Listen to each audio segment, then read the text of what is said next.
And we're back and moving into our second conversation for today. We're joined by two representatives of the Belize City Council, and we have a few things to discuss, including the March Super Sale, but also looking at the rebranding exercise coming out of the council as well. So we have with us Tamara Minto, who's the communications manager for the Belize City Council, and we have the economic development manager, Hubert Pipersburgh. Good morning and welcome. Welcome. Good morning. Thank you. So much for having us.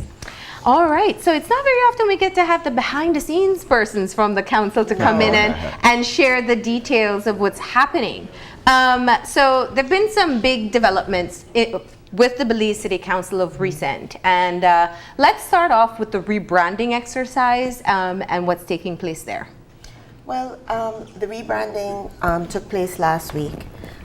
We, as you know, that the new commercial center we're gearing up to move into the commercial center within the next month or so.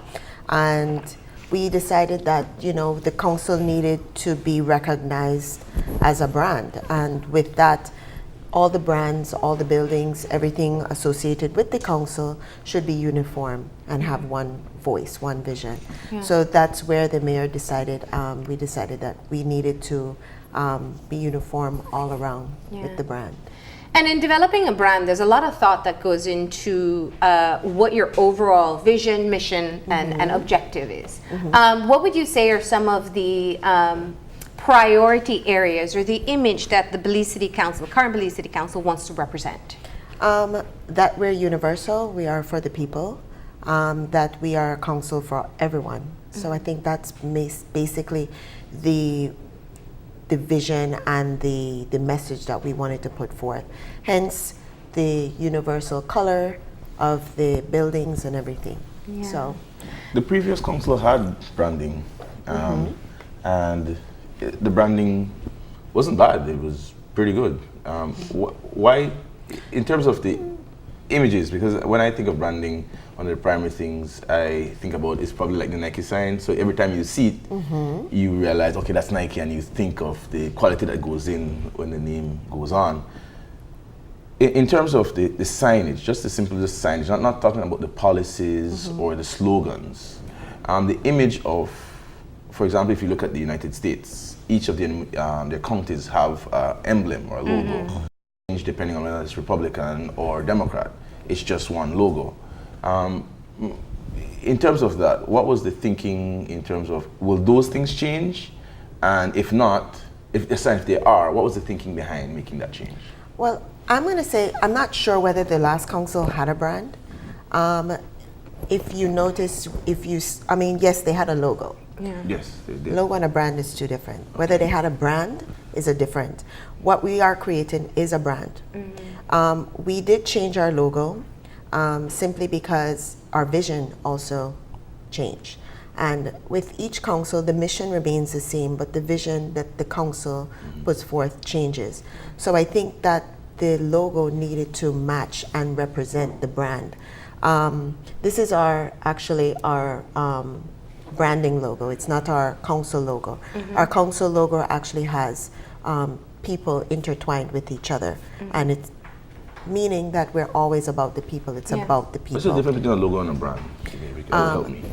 A logo is what represents you. A brand also represents you, but a brand is what you create. It's what you represent.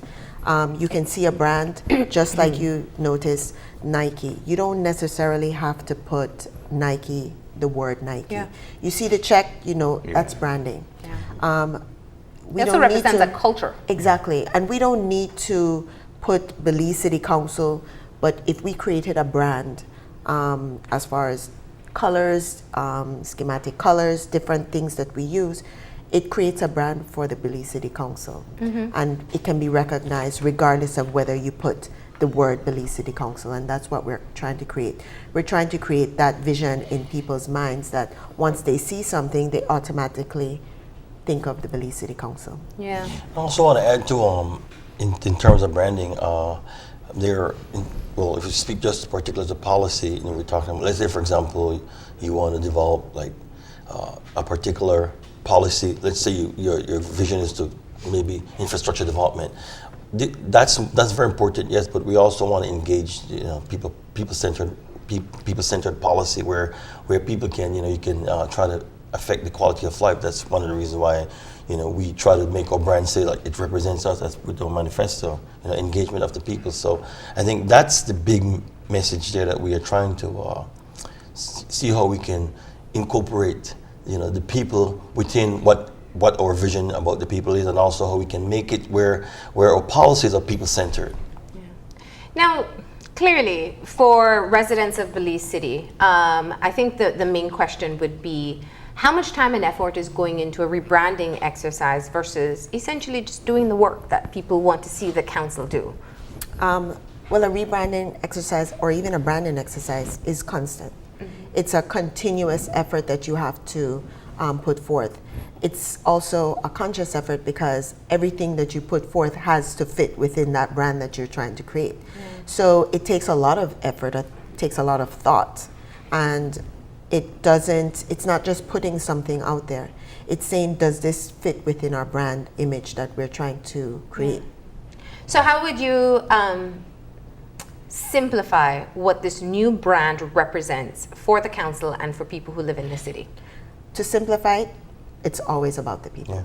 It's about engagement of the, Exactly. Yeah. It's about the people. the residents. Yeah. And you're engaging the people to participate as Correct. well. Yes, we've engaged in, we're redesigning a new flag to represent our brand. And so we're engaging the people. We engage in everything. We just came off of a forum, Meet the Council, last week with children whose voices are often unheard. And so we're engaging not only the public, we're engaging our kids, we're engaging. So we want people to feel as if it is their council. We are their council and they are part of it. And so the current, there's a competition that's ongoing? Yes, there's a flag competition. Yeah. It's submittal deadline is the 12th of April. You can find all the details on our Facebook page. But yes, there is a flag competition to design a new flag for the council. Can you talk about the process of the rebranding and what it does for the councillors, because they're the ones who are supposed to be doing most of the work? Does it have a positive impact on the work that they do, maybe a fresh eye or an inspirational sort of benefit? What impact does a rebranding exercise have on the persons who are actually running and working at the council? Well, it actually changed their thought, their thinking, and their process of how they do everything. Rebranding, we're used to doing, especially when you're coming in with a new council, everyone is used to doing their things a certain way, and especially PR. And what we're trying to do is we're trying to change how they're thinking. So it gets them to think twice whether they're going to do it this way or they're going to do it that fits within, or does this fit within the brand that we're trying to achieve. Yeah. It also helps people to recognize the efforts that have been made by the council. I think when there is an identified brand, then you see that logo or that flag, then you know it's a city council project. Definitely. Yeah. I mean, it's that little bit of effort and that little bit of attention to detail that makes the difference, and that's what we're trying to do.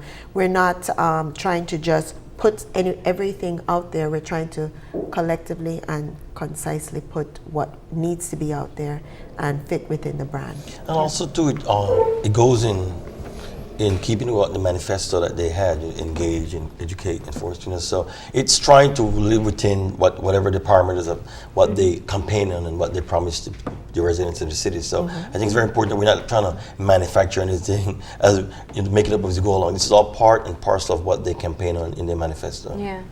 Now, an important part of that manifesto, moving forward a bit, is being able to improve the revenue sources for the council. And you spoke of your role as economic development, in economic development for the council.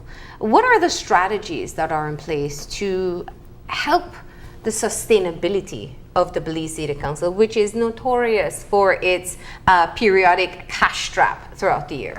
Well, I think one of the things that we have done is to try to make the council more business friendly. When I say business friendly, in the sense that we try to let business know that, look, we're here to work with you and try to see how we can, if you will, lower the bureaucratic red tape as much as we can without suffering the revenue stream. So, for example, let's say I know something has been very controversial is a 20% discount that was given to some residents to pay the tax early. Yeah. So we're saying, the mayor is saying, look, we don't necessarily have to do a 20% per se, because that's like borrowing at a 20% loan when people so if you want to pay your tax, you don't necessarily need an incentive, because we said pay your taxes when it's due, and and we don't have to give necessarily an incentive for you to pay. So that's one way we have increased our revenue stream. Yeah. Notwithstanding the citizens, the senior citizen that we haven't touched that, but The senior citizens still get Correct, a discount. correct. Let me just qualify here, because I remember with Mayor Bradley that the purpose for the 20% reduction was because people were delinquent. They just weren't paying. correct. Or claiming they didn't have it, they had to pay it at different times.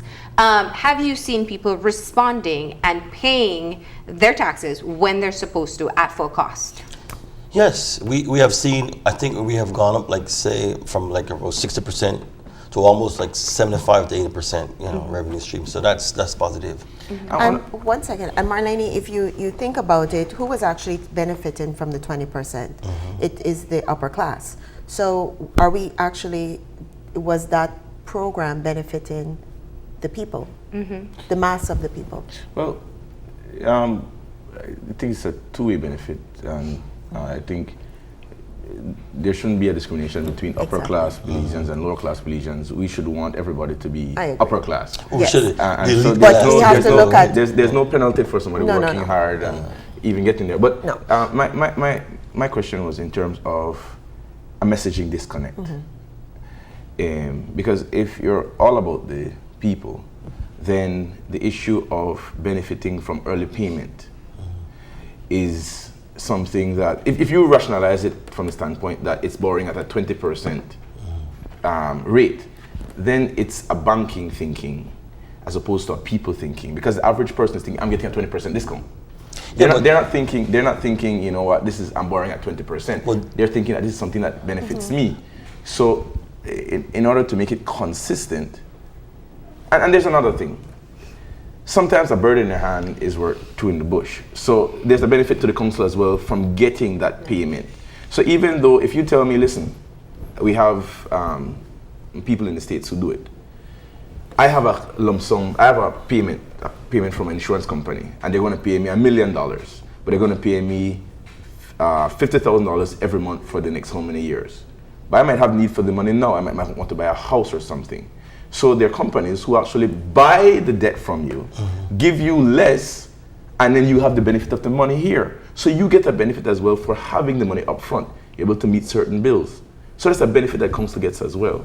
How do you factor in that thinking as opposed to the 20% rate? Well, here's how I answer that. First of all, we're dealing with the revenues that all of us pay taxes in here. So we're not talking about an insurance company giving incentive. We're talking about how do you manage the resources of this city, and residents who pay for public safety, for sanitation, for street repairs. So these are things these are services that is owed to the people by the city council. So we have to be very careful how we give discounts or how we play with the people's money. We want to get the maximum return for what the people deserve. And I think that's how I would answer that particular question.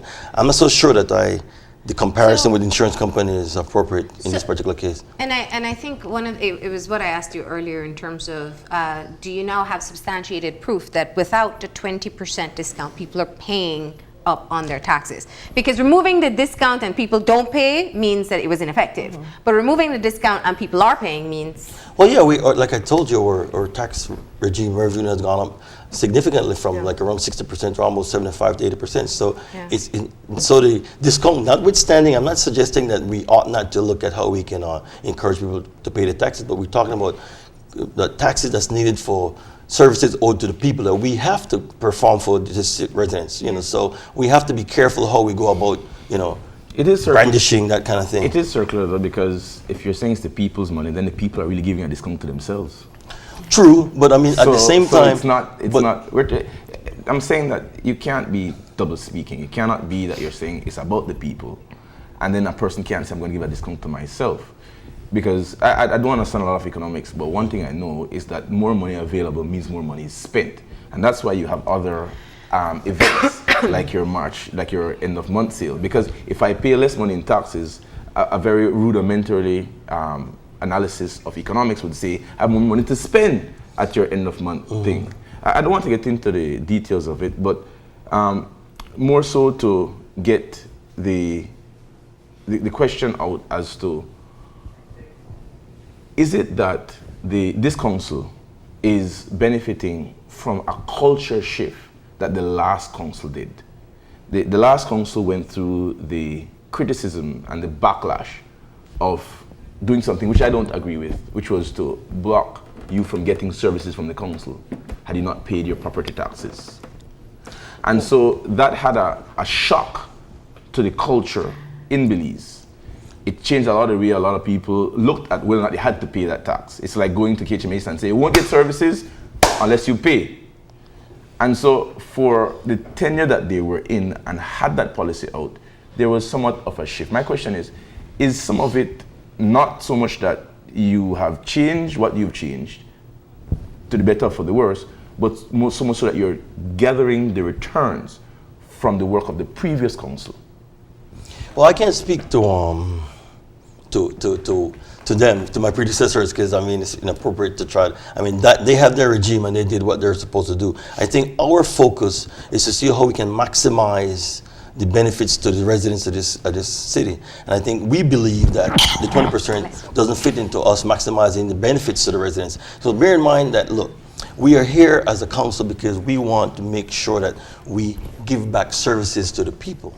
That's key. That's why we were elected, because we campaign on saying that, look, we are here to be more efficient, effective, and economical. And in keeping with that particular mandate, it means that we have to look at our revenue stream, our tax regime, and everything else, and see how we can make that more efficient and effective. And I think we have done that so far. We are, I think if you look at it, the fiscal year starts in April, and previously, the way how the monies were spent, but by the time we got to maybe the second quarter, all the monies were finished. And our mayor was determined, he's a banker, remember, and so he was determined that that's not going to occur, that we have to be able to balance out our revenue stream to last throughout the whole fiscal year. So, and that's something that we're very cognizant of moving forward. And that was one of the questions I asked the mayor the last time he was here, because the distinct difference really in being someone who comes from a financial sector versus someone in public office is that there is a very difficult balancing act that you have to keep on serving the people,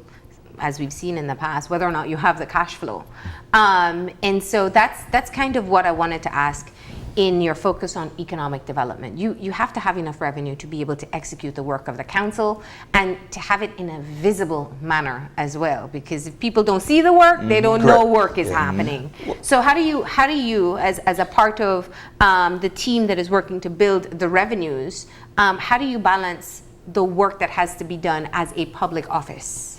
Well, it's a very, it is a balancing act, because bear in mind, we don't have a central government behind us. So, and we are also shackled with a $4 million towards the bond that was raised by our predecessors. So that in and of itself, so whatever subvention we get from central government goes directly as to a sinking fund to pay off that bond. So, I mean, I don't want to necessarily criticize that per se, but for example, usually, wait, so you're saying your subvention pays off the bond, so right now you're self-sustainable from what you are gaining in revenue from the city currently? Correct.